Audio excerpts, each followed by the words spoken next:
Hello friends, welcome to happy classes. ఈరోజు ఒక టాపిక్తో ముందుకు రావడం జరిగింది. అదేంటంటే పిల్లల యొక్క ఫిట్నెస్, పిల్లల యొక్క ఫిజికల్ ఫిట్నెస్ అనొచ్చు, లేదా పిల్లల యొక్క గ్రోత్ అనేది ఏ విధంగా ఉండాలి. చాలామంది ఇటీవల నేను గమనించిన విషయాల్లో కొన్నింటిని మీతో షేర్ చేసుకుందామనే ఒపీనియన్తో ఈరోజు పిల్లల యొక్క గ్రోత్ గురించి తీసుకొని రావడం జరిగింది టాపిక్ని. ఈ టాపిక్లో ఫస్ట్ ఏంటంటే పిల్లలకి మంచి పౌష్టికాహారం అందించాలి. చాలా వరకు పిల్లల్లో చాలా చాలా వరకు గమనిస్తే వాళ్ళు ఎక్కువగా జంక్ ఫుడ్ తీసుకోవడము, ఎక్కువగా చిన్న చిన్న షాప్స్కి వెళ్ళడము, 5 రూపీస్కి 10 రూపీస్కి ఏదో ఒక ప్రోడక్ట్ కొనుక్కొని రావడము, తినేయడము, మళ్ళీ కాసేపు తర్వాత వాళ్ళకి ఆకలి అవుతుంది, మళ్ళీ కాసేపు తర్వాత మళ్ళీ డబ్బులు ఇవ్వండి అని అడుగుతారు, మళ్ళీ ఒక 5 రూపీస్ 10 రూపీస్ ఇస్తాం, మనం ఏదో వర్క్లో ఉండిపోతాం. నేను గమనించిన విషయం ఇది. సో అలా జరిగినప్పుడు వీళ్ళు ఏదో ఒక 5 రూపీస్కి 10 రూపీస్కి తినేస్తారు టెంపరీగా. దానివల్ల వాళ్ళకి ఎటువంటి కనీసం 1% కూడా వాళ్ళకు బాడీకి అవసరమైనటువంటి పౌష్టికత అనేది లభించడం లేదు. పౌష్టికాహారము కాదు, పౌష్టికత అనేది లేదు. దానివల్ల సరైనటువంటి వాళ్ళకు బలం అనేది కూడా రావడం లేదు. కాబట్టి వాళ్ళు ఎందుకు అలా చేస్తున్నారు, ఎందుకు అలా చిన్న చిన్నగా అంటే 5 రూపీస్ ఇవ్వండి 10 రూపీస్ ఇవ్వండి అని తీసుకోవడము, బయట వెళ్ళడము, ఏదో ఒకటి కొనుక్కోవడం, తినడము, ఇలా చేస్తున్నారు కదా.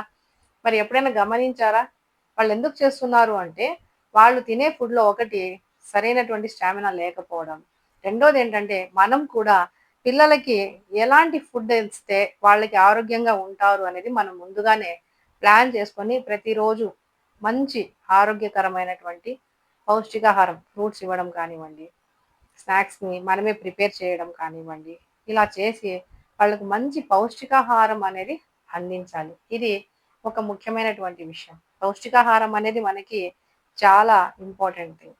ఇకపోతే రెండో విషయం చెప్తాను. రెండో విషయం ఏమంటే పిల్లలకి మ్యాక్సిమం మనము పెద్దవాళ్ళమైతే ఒక 8 అవర్స్ నిద్రపోవాలి. పిల్లలకి 10 అవర్స్ అయినా సరిపోదు. ఇంకా కొంచెం బాగా నిద్రపోయే వాళ్ళకి 12 అవర్స్ కూడా నిద్రపోతారు. సో ఇప్పుడున్న జనరేషన్ పిల్లలు నైట్ 10:30 అవనివ్వండి, 11 అవనివ్వండి, 12 వరకు కూడా మేల్కొనే పిల్లలు ఉన్నారు. సో 12 వరకు 11 వరకు వాళ్ళకి నిద్ర రాకపోవడానికి కారణం ఏంటి? మళ్ళీ తొందరగా లేస్తారా అంటే అది కాదు. పొద్దున్నే 8కో 9కో 10కో లేవడం. సో ఇలా దీనికి రీజన్ ఏంటి? వాళ్ళు ఎందుకు అంత లేట్‌గా నిద్రపోవడానికి రీజన్ ఏంటి? ఎర్లీ మార్నింగ్ లేయలేకపోవడానికి రీజన్ ఏంటి? సో ఇవి కూడా మనం గమనించాలి. సో వాళ్ళు లేట్‌గా నిద్రపోతున్నారు కాబట్టి లేట్‌గా లేస్తూ ఉన్నారు. అలా కాకుండా ఒక ప్లాన్ చేసుకోండి. మినిమమ్ 8 అవర్స్ లేదా ఒక 10 అవర్స్ పిల్లలు హ్యాపీగా నిద్రపోవాలి. ఆ 8 అవర్స్ 10 అవర్స్ వాళ్ళు ఎంత హ్యాపీగా నైట్ అంతా నిద్రపోతారో నెక్స్ట్ డే మార్నింగ్ వాళ్ళంతా ఫ్రెష్‌గా ఉంటారు.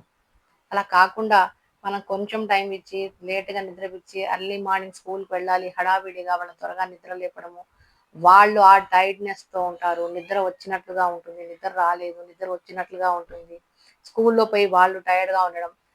స్కూల్‌లో వాళ్ళు తూగుతూ ఉండడం.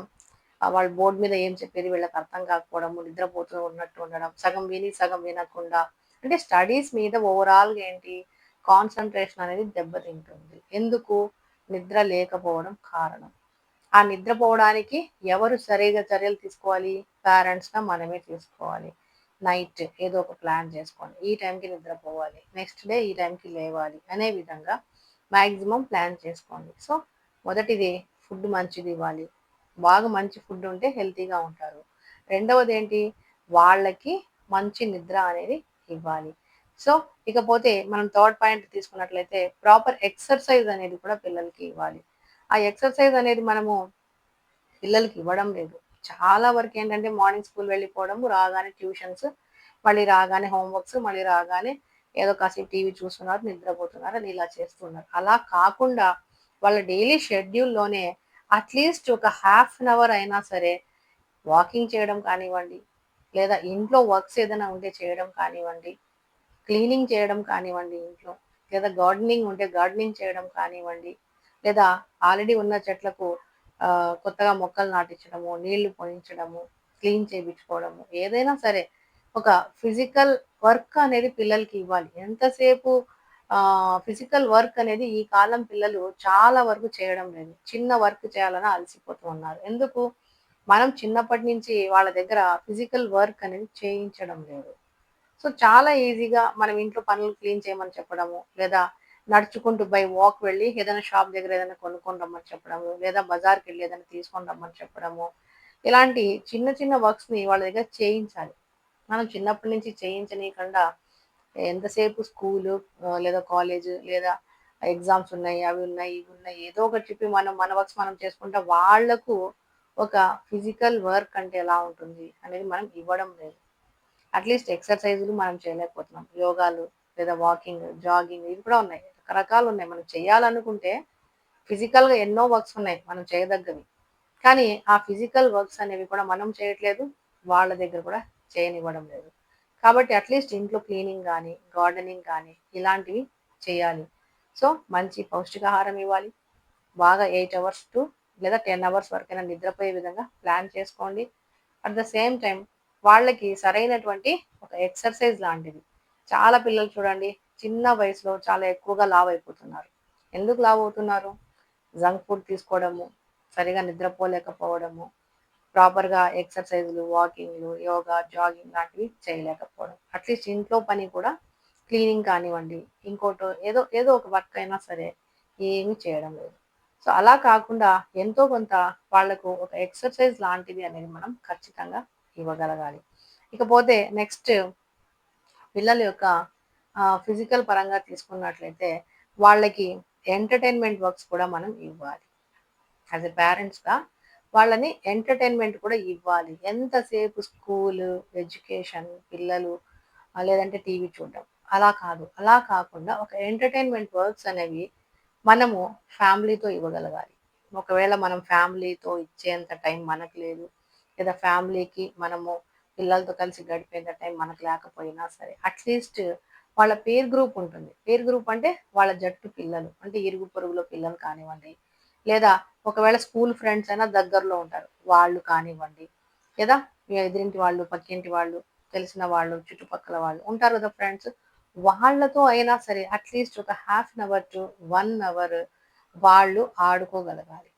ఆడుకోవాలి. లేదా ఎంటర్‌టైన్‌మెంట్ వర్క్స్ అనేవి చెయ్యాలి. అలా చేయడం వల్ల వాళ్ళకు కూడా డైలీ తీసుకున్న ప్రెషర్ అనేది పిల్లల్లో కూడా ఉంటుంది. మనకే కాదు. మనం జాబ్ హోల్డర్స్ అయినా, లేదా హౌస్ వైఫ్ అయినా, మనం ఏదో మన వర్క్ మనకున్నా కూడా, మనం ఎంత ప్రెషర్‌గా ఫీల్ అయితామో, మన పిల్లలు కూడా అలాంటి ప్రెషరే ఫీల్ అవుతారు. ఎంతసేపు స్కూల్ పోయి రాగానే చదువుకున్నావా? హోంవర్క్ చేసుకున్నావా? ఇంక తిన్నావా? ఇంక కాసేపు టీవీ చూసుకో, ఇంక నిద్రపో, మళ్ళా పొద్దున్న లేవాలి, పోవాలి. ఇలా కాదు. ఒక హాఫ్ అన్ అవర్ లేదు మీరే పిల్లల్ని తీసుకొని ఒక హాఫ్ అన్ అవర్ బయటెళ్ళండి. లేదా షాపింగ్‌కి వెళ్ళండి. లేదా చిన్న వాకింగ్‌కి వెళ్ళండి. ఏదైనా సరే. లేదా మీకు ఆ టైం గూడా లేదు. మీరు వాళ్ళ ఫ్రెండ్స్‌తో వదిలేయండి కాసేపు. మంచి ఫ్రెండ్స్ ఉంటారు గదా! వాళ్ళతో ఆడుకోనివ్వండి. టైం ఇవ్వండి. నువ్వు ఈ టైంకి వెళ్ళి, ఈ టైం లోపల వచ్చేయాలి. టైం సరిపోదు. త్వరగా వెళ్ళి, త్వరగా రా. ఒక హాఫ్ అన్ అవర్ టైం ఇవ్వండి. లేదా ఒక 1 అవర్ టైం మీ షెడ్యూల్ ప్రకారం ఒక హాఫ్ అన్ అవర్ గాని, ఒక 1 అవర్ గాని మీరు టైం ఇచ్చినట్లయితే వాళ్ళకొక ఎంటర్‌టైన్‌మెంట్ అనేది ఉంటుంది. నెక్స్ట్ ఇంకొకటి తీసుకుంటే పిల్లల్లో ఎక్కువగా రెగ్యులర్‌గా ఒక 6 మంత్స్ వన్స్ కానివ్వండి, 1 ఇయర్‌కి వన్స్ అయినా at least 6 months, minimum 6 months, maximum 1 ఇయర్‌కి వన్స్ మెడికల్ చెకప్స్ అనేవి చేపించండి. మెడికల్ చెకప్స్ అనేవి కూడా పిల్లలకి చాలా ఇంపార్టెంట్. ఈ మధ్య కాలం పిల్లలకి ఎక్కువగా ఐసైట్ ప్రాబ్లమ్ ఎక్కువగా గమనిస్తున్నాం. పిల్లలకు చూపు మందగించడము, ఫుడ్ సరిగా డైజెస్ట్ కాకపోవడము, జంక్ ఫుడ్ తిని వామిట్స్ చేసుకోవడము, చిన్న వయసులోనే లావుగా అయిపోవడము, లేదా చిన్న వయసులో చాలా సన్నగా ఉండడం. అంటే వయసుకు తగిన హైట్, వెయిట్ ఉండాలి. వయసుకు తగినంత హైట్, వెయిట్ ఈ మధ్య కాలం పిల్లలు ఉండట్లేదు. సో, అలాగని వాళ్ళని అలాగే వదిలేయకుండా, మా పిల్లవాడు ఏమీ తినడు, అస్సలు తినడు, ఎందుకో తినడం లేదు. ఇవన్నీ రీజన్స్ కాదు. ఎందుకు తినడం లేదు? సో, చిన్న చిన్న చెకప్స్ అనేవి జనరల్‌గా చేపించుకోండి. అది ఒక 6 మంత్స్ వన్స్ అయినా సరే, లేదా ఇయర్లీ వన్స్ అయినా సరే, అలాంటి చెకప్స్ అనేవి మనం చేపిస్తూ ఉండాలి పిల్లలకి. ఇకపోతే లాస్ట్‌గా ఇంకొక పాయింట్ ఏంటంటే, మనకు పర్సనల్ హైజీన్ అనేది పిల్లలకి మనం నేర్పించాలి. పర్సనల్ హైజీన్ అనేది ఇట్స్ మోస్ట్ ఇంపార్టెంట్. పిల్లల వయసు పెరిగే కొద్దీ వాళ్ళ యొక్క వ్యక్తిగత పరిశుభ్రత, వాళ్ళు ఎలా ఉండాలి, వాళ్ళ డ్రెస్ ఎలా వేసుకోవాలి, వాళ్ళు నీట్‌నెస్ ఎలా ఉండాలి, స్నానం ఎలా చేయాలి, బ్రషింగ్ ఎలా చేయాలి, హెయిర్‌కి ఆయిల్ పెట్టించుకోవాలి. ఈ మధ్య కాలం పిల్లలు చూస్తే హెయిర్ ఆయిల్ పట్టే పరిస్థితే లేదు. ఏమంటే స్టైల్, ఫ్యాషన్ ఇంకోటో ఇంకోటో అనేస్తున్నారు. హెయిర్ ఆయిల్ పెట్టుకోవడము, గోర్లు కత్తిరించుకోవడము, గోర్లు కట్ చేయకపోతే మనకు వచ్చే నష్టాలు ఏంటి? సో, ఈ విధంగా ప్రతిదీ మన ఈవెన్ షూ వేసుకుంటా ఉంటారు. సాక్స్ వాళ్ళనే క్లీన్ చేసుకోనివ్వండి. సో, సాక్స్ క్లీన్ చేసుకోవడం కానివ్వండి, పర్సనల్ హైజీన్ అనేది వాష్‌రూమ్‌కి వెళ్ళొచ్చిన తర్వాత హ్యాండ్ వాష్ చేసుకోవడము, ఎర్లీ మార్నింగ్ లేవగానే బ్రష్ చేసుకోవడం. చిన్న చిన్న హైజీన్ అనేది మనం చిన్నప్పటి నుంచే పిల్లల్లో అలవాటు చేయాలి. సో, ఇవి కొన్ని టిప్స్ అండి. మన పిల్లల ఫిజికల్ గ్రోత్ అనేది ఎలా ఉండాలి? ఫిజికల్‌గా వాళ్ళు ఎలా ఉంటే బాగుంటుంది అనడానికి కొన్ని టిప్స్ చెప్పడం జరిగింది. ఆహ్, మీకు ఈ టిప్స్ వల్ల హ్యాపీగా ఫీల్ అయితున్నారు అంటే నాకొక చిన్న కామెంట్ హ్యాపీ అని పెట్టండి. నేను కూడా హ్యాపీగా ఫీల్ అవుతాను. Thank you for watching. Thank you once again.